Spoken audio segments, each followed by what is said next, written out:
If you want to manage a network device remotely, you first need to configure it to talk on the network, but you cannot put it on the network until you configure it. To solve this catch-22, we have to bypass the network entirely and talk to the hardware directly. In this walkthrough, we're going to establish a direct local console connection to a Cisco switch, configure a terminal emulator to read its output, and navigate the command line to update the system clock. Before we start, you need a few specific tools. Gather a Windows PC, a terminal emulator called Tera Term, a wiped Cisco switch or router, and a rollover console cable. Mastering this direct physical connection is the absolute first step.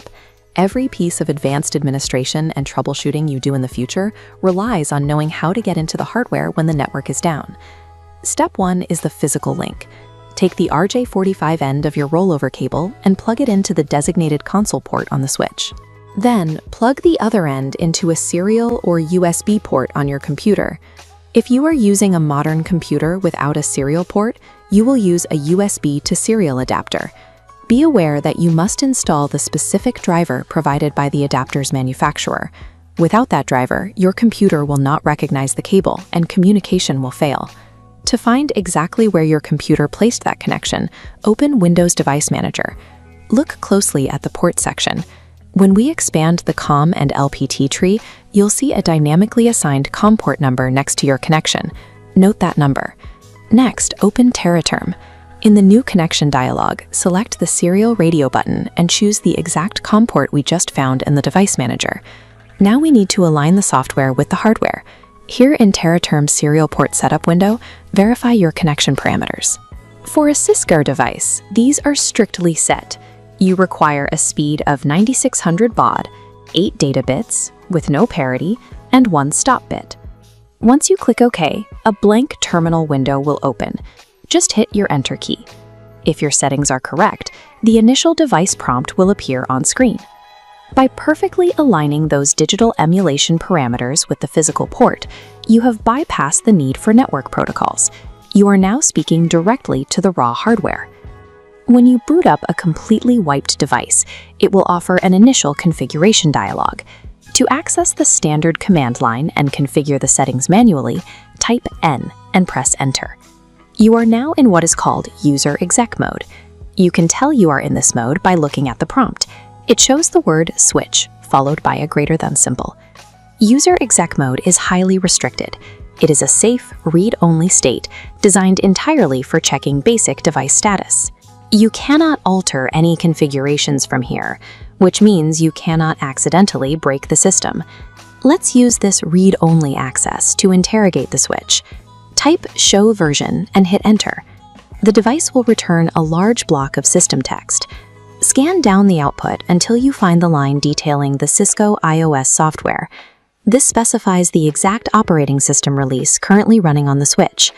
Verifying the specific iOS version running on your hardware dictates how you proceed. Available capabilities and exact command syntaxes vary between software releases, so you need to confirm exactly what system you are working with before attempting changes. Now that we know our system version, we need to make an actual configuration change. To do that, we have to upgrade our permissions from read-only to full configuration access. At the User EXEC prompt, type the command Enable and press Enter.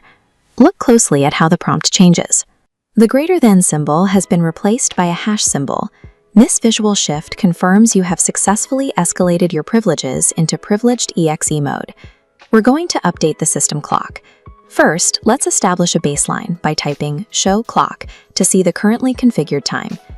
If we submit an incomplete command by just typing the word clock and pressing Enter, the system returns an incomplete command error. The device requires more specific instructions to proceed. This is where context-sensitive help comes in. By typing clock set, followed by a space and a question mark, the system reveals exactly what it needs next. In this visual breakdown, the command branches into 4 distinct required parameter slots: the time, the day, the month, and the year. Let's construct that string step by step. We type the time in a 24-hour format, like 15:00:00, followed by the month as oct, the day as 26, and the year as 2012. We now have a complete valid command. Appending a question mark allowed you to verify the expected syntax for any command. Instead of relying on memory, you can use these system-generated prompts to identify exactly which parameters are required. Hit Enter to apply the change, and then execute a final show clock command to verify the system accepted the new configuration. The terminal output now displays the newly updated timestamp exactly as we entered it. An accurate internal hardware clock is critical for network administration. When a device fails, you rely on the error logs. If the timestamps are wrong, correlating those logs across multiple devices to find the root cause of an outage becomes nearly impossible. By mastering local console access and basic CLI navigation today, you have laid the structural foundation required for the work ahead. Okay, students, we just reviewed a new video that I produced on showing you how to take care of 2.3.7 Packet Tracer navigating the iOS. So we want to navigate. Now, after you just watched that video, what I want to do is show you that you don't need the hardware to actually do this. You can do this in Packet Tracer. And here's Packet Tracer right here. So I'm going to go down here and proceed to just start putting some devices up here to show you how you can do this in Packet Tracer. You got a router, you got a switch. I'm gonna go grab me a PC. I'm gonna also grab me a laptop. Now with the router, I'm gonna go over to the cabling, and then I'm gonna grab a USB. As you can see right here, that is USB. So I'm gonna click on that, and I'm gonna click on this PC, which it gives me USB ports, and I'm gonna click the first one, and then I'm gonna go to the router and grab the USB console. So this is the new way, and I have to say, with quote unquote, this has been around for a long time, so it's really not the new way, but this is the way I started out. I'm gonna come down here and grab a console cable, and then I'm gonna click on the laptop, and I'm gonna go right here to RS-232. Try not to forget that RS-232. That's important for you to know. And then I'm gonna go over here and click on the switch, and I'm gonna click on console. Now that's the way I started out when I started learning how to set up these devices. You have both ways in here, so you really do not need a particular hardware to do this. You don't have to go get the hardware or purchase it. Just use Packet Tracer. It is an excellent application to use to get your networking skills up to par. Now take a look at this. I love this about Packet Tracer because I can put my mouse pointer over these devices and it can tell me how many ports I have in there that's accessible to use. I can do the same thing with the router, and you can see this. But here is what we want to go. I want to go ahead and click on the laptop, and I'm gonna go to desktop, and from there I'm gonna click on the terminal. As you can see, we have the same setup here. I'm gonna go ahead and click OK, and you can see that the system is already starting. And if I hit enter, we are in basic configuration mode. So right here, when you see these characters here, you can do show V, which will show you, of course, the version, or you can go ahead and just get out of this mode, or let's just say show, well, we're gonna put a question mark there. Let's just put a question mark, and it shows you the basic commands you can use at this particular point. You can't make any real configuration changes, but you can see the basic commands that you can use. And one of the commands that we're going to use is this one right here. This will allow us to go to privilege mode.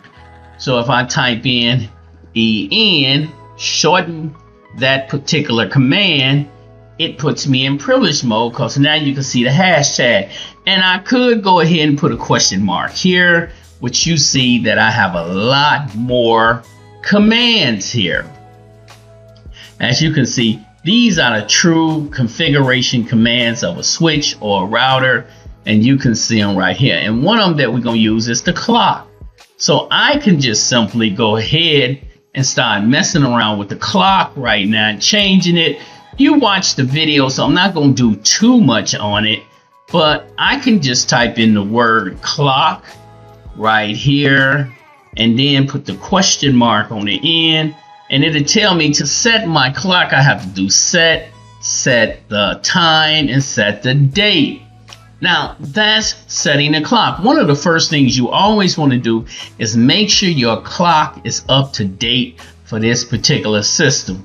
Now with that, I can say set and then proceed to type in 15:00:00 right there, and I can space and put a question mark again.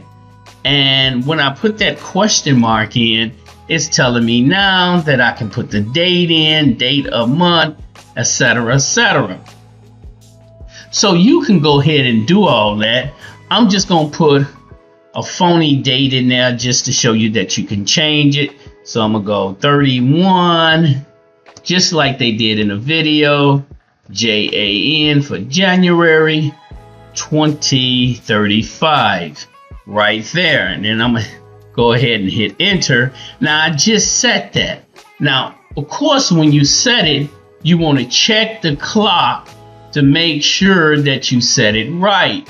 So you want to go show clock to make sure, and it's just a basic command, and it shows you that the clock has been changed to that particular time and date. So it's real simple. You can do the same thing on the actual router. We just use the switch, but you can do the same thing on a router. There's really no difference in doing this, but you want to make sure you get used to doing it in Packet Tracer, because you may not have the hardware with you. Get used to using these devices. The routers, you can see you have a selection of them. You can actually move this down a little to see the rest of them, or you can slide your bar over. You can do the same thing with the switches. You have the most high-end type of switches. This right here is a robust switch, 3560, 24 ports, as you can see. So you want to get used to using all these devices. Now you learned how to use the console cable, and you learn how to use the USB cable to configure your devices. Okay, students, this is Professor Sistrunk. I am going to let you go now. Take a look at the video, watch it once, watch it twice, make a comment, and let me know if you like it. Remember always to like, subscribe, and give me a thumbs up if you like the video. But with that being said, this is Professor Sistrunk, and I'll see you in the next lab or Packet Tracer.